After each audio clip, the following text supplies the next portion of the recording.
so you're having trouble firing up your engine.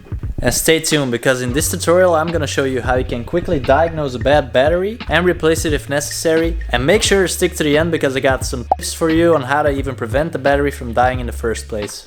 Before we immediately replace the battery, we gotta make sure that the battery is the actual cause of the problem. We could also have a bad starter motor, bad connections, or even a broken wiring harness. The fastest way to do this is by checking the voltage level of the battery with a multimeter. This tool is super easy to use and only costs a few bucks. The black lead goes into the COM port. The red lead goes into the voltage/resistance port. You're gonna want to set the multimeter to 20 volts DC. Grab your red lead, put it to the positive terminal of the battery, and the black lead goes to the negative terminal of the battery.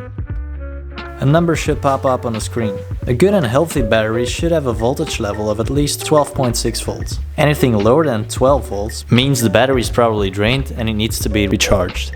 Anything lower than 10 volts means the battery is beyond repair and it needs to be replaced.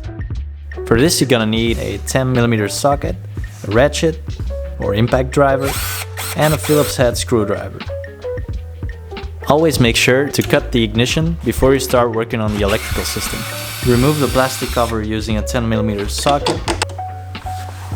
Undo the screw of the negative terminal first.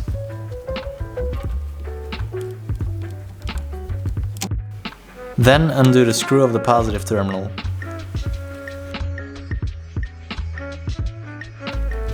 Next, you can safely remove the battery.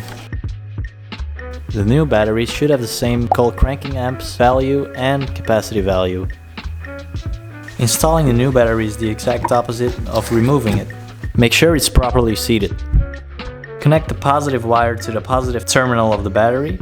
Next, connect the negative wire to the negative terminal of the battery. Fasten the plastic cover, making sure it's tight and snug.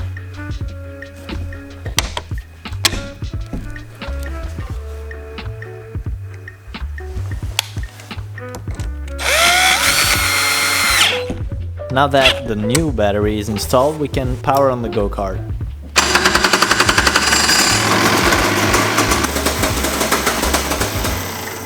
Lastly, here are a few tips on how to prevent the battery from dying in the first place. Before you install the new battery, you can recharge it overnight. That way the cells are gonna be balanced and the battery will last a longer time. Also, recharge the battery after and before every race day. Clean the battery terminals with some sandpaper or a wiring brush. That way you ensure that you have a good connection between the battery and the wiring harness. There you have it. You've now successfully diagnosed and replaced your own battery. If you have found this tutorial helpful, then please consider subscribing to this channel. Also, if you have any tips or tricks yourselves, feel free to leave them in the comment section below. And I'll see you guys next time. Ciao.